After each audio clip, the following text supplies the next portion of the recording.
Greetings to all, Larigu Namaskara, and welcome to the session 2 of Unit 3 Reciprocating Machines for the course Machine Tool Technology for 4th semester Diploma Mechanical Engineering, pertaining to the course code 15ME43T.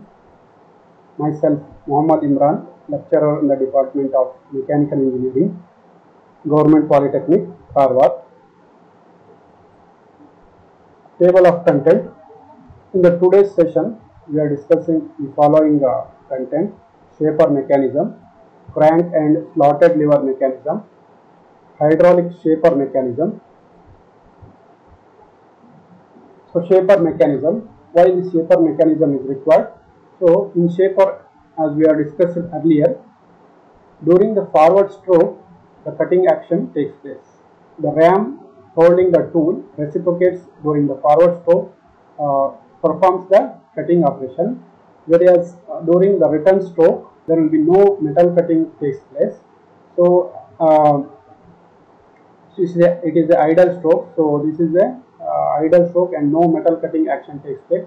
Therefore, in order to save the production or machining time, so this idle time has to be reduced. That means the return stroke should be performed in a much lesser time compared to the forward stroke. So in order to achieve this quick return motion mechanism, why it is called this quick return is the return stroke, which is idle, has to be performed quickly compared to the forward stroke. That's why it is called as quick return motion mechanism. So in order to achieve the quick return of ram or the tool during the return stroke, the following mechanisms are used. First one is crank and slotted lever mechanism, with work quick return mechanism, hydraulic shaper mechanism. So let us discuss one by one. First one is the crank and slotted lever mechanism. So you can see the line diagram of crank and slotted lever mechanism. It consists of a ram, a slotted bar like this, slotted bar AP, the fixed link AC, the link fixed AC, that is the link 3, and the slotted bar which is a connecting rod, which is a link 4, and the short link connecting rod PR, so which connects the slotted bar to the ram. So the ram, at the end of the ram, it carries the tool. The forward stroke or the cutting stroke takes place when the ram moves from left to right. This is the R1 to R1, R2 is the maximum line of stroke of the ram. As the ram moves from R1 to R2, the cutting stroke takes place. As the ram moves from R2 to R1, the return stroke takes place. The line of action of the ram is perpendicular to the fixed link AC when produced, which is exactly perpendicular to the fixed link AC. So let us discuss how it works. So the driving crank CB rotates. So this dotted line indicates the circle created by the rotation of the crank. As the power is supplied to the this crank will rotate with a fixed center C. So with the uniform angular speed, the CB will rotate. So as the CB rotates, it will create a circle. You can see here, this dotted will generate a circle here. So the CB links generate a circle here. So the CB rotates with the fixed center C. So AP1 and AP2 is the slotted bar AP. The crank is connected through a crank pin to the slotted bar at B. This revolving crank is connected to the slotted bar at B. So the sliding block is attached to the crank pin at B. This is the sliding block. This is the sliding block here. The small rectangular piece is the sliding block, which is connected to the slotted bar at the position B. the slide along the slotted bar AP. This sliding block slides along the slots provided inside the slotted bar. A short link PR, you can see here, this is a short link PR which performs the connecting rod, transmit the as the crank rotates. So as the crank rotates, as the crank CB rotates with a fixed center C, this slotted bar oscillates like this. It will oscillate like this as it rotates, as it is fixed at C. As slotted bar is fixed at C, it will it cannot revolve along with the crank pin. It will oscillates like this. So these are the AP1 and AP2 are the extreme position of this slotted bar. AP1 and AP2 is the extreme position upon which it will not oscillate. These are the both are the extreme position of the this slotted bar. Both this AP1 and AP2 are tangential to the circle generated by the crank CB. So this CB is generate one circle. So the extreme position AP1 and AP2 are tangential. You can see here, both are tangential. So it is the end of the it is the start of the return stroke, forward stroke. It is the end of the return stroke. So this extreme position is, both extreme positions are tangential to the circle produced by the driving crank CB. So the short link PR transmits the oscillating motion of the slotted bar into the reciprocating motion of the ram. So the forward stroke takes place when the crank rotates from the position. You can see here, the crank rotates from the position CB1 to the CB2. The forward action, the cutting action takes place through an angle beta. You can see here, and the return stroke takes place as the crank moves from CB2 to the CB1. You can see here, as the crank rotates from CB2 to the CB1, the return stroke takes place. The forward stroke takes place as the ram moves from R1 to R2, and the return stroke takes place as the ram moves from R2 to R1. It is from right to left. So you can little consideration with this geometry. You can see that the angle beta is greater than the angle alpha. You can see the angle beta is more than 180. The total circle is having 360 degree. You can see that angle beta is more than 180 degree. You can see here, this angle beta is more than 180 degree, whereas the alpha is, which is less than 180 degree. That means as the beta angle performs the cutting stroke, that will take much time, because the cutting action takes place. It will require much time, whereas angle alpha is a return stroke, that is the idle stroke. No cutting action takes place. It is performed by a very less angle. That means it will take a very less time compared to the cutting stroke. So in this type of mechanism, so in this way, the return stroke, the quick return motion mechanism is achieved by using crank and slotted lever mechanism. So the ratio of time of cutting stroke to the time of return stroke is given by the formula beta by alpha, beta by 360 minus of beta, or 360 minus of alpha divided by alpha. The cutting stroke is performed by angle beta, whereas the return stroke is performed by angle alpha. The angle beta is always greater than the 180 degree, always greater than the alpha, and alpha is always less than 180 degree, because it is a return stroke and it should be quick. So this is about the crank and slotted lever mechanism. Just we can see one animation so that you can clearly understand this crank and slotted lever mechanism.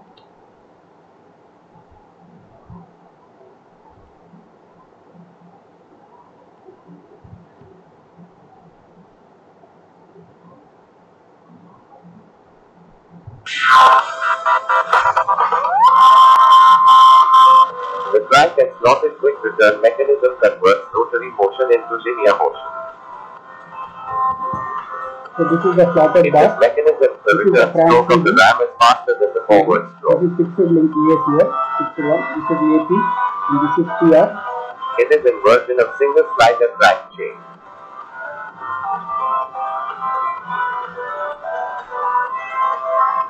This inversion is obtained when link number 3 connecting rod is fixed.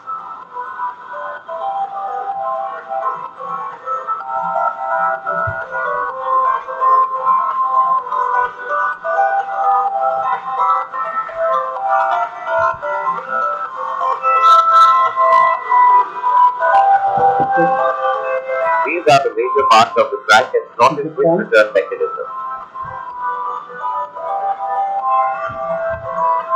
The crank needs to rotate through an angle of beta for the forward stroke, and it needs to rotate through an angle of alpha for the return stroke. As crank moves with uniform angular velocity, time taken to cover angle alpha will be less than the time taken to cover angle beta. Hence, the return stroke of the ram is faster than the forward stroke. As the slider will move inside the slotted bar, it will provide a rocking movement to the slotted bar. And this movement will be transferred to the ram, providing it a reciprocatory motion. Hence, the rotary motion of the crank is converted into reciprocatory motion of ram. In this way, the crank and slotted lever quick return mechanism works. Quick return ratio is time of cutting stroke upon time of return stroke is equal to beta upon alpha. And we can find length of stroke by this formula: 2 into length of slotted bar into length of crank upon length of fixed link. Quick return mechanism finds application in shaper machines, screw press, power driven saw, mechanical actuators, and slotting machines. So that's it. Please like and share this video and subscribe to my channel.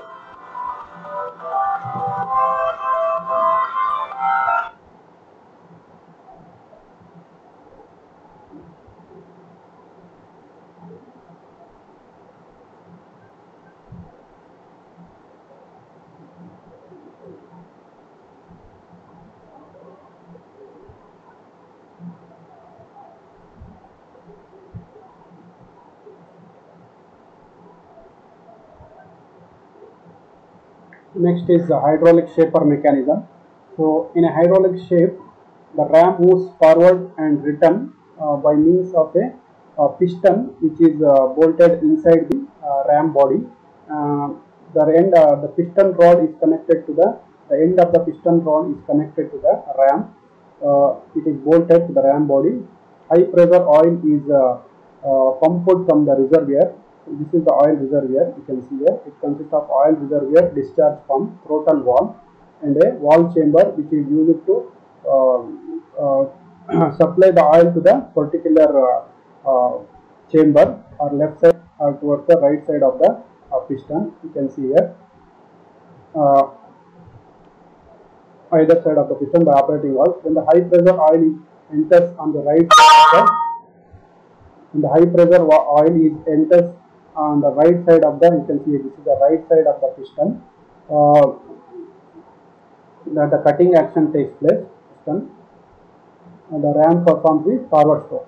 As the oil from here, the pumping action takes place, it will pump the oil from here to the valve chamber, it will come from this slot to the right side of the piston with a high pressure. It will pushes, the oil will pushes the piston towards the right to left, and it will the piston is connected to the ram, it will slice the ram towards right to left, that will perform the forward stroke. As the from that the oil from the left side of the cylinder will come through this valve, and it will come through to the reservoir, back to the reservoir, and during the return stroke the oil is oil is supplied to this chamber, and it will go through this valve and to this left side of the piston. When the piston is here now, after completing the forward stroke, the piston position will be here. So the oil will supply from this chamber here and to this valve through this right side of left side of the piston. So when the high pressure oil is pushed into the left side of the piston, it will pushes the piston towards the right side, so that will perform the return stroke. So this valve chamber, the reversing lever are used to change the valves in the valve mechanism.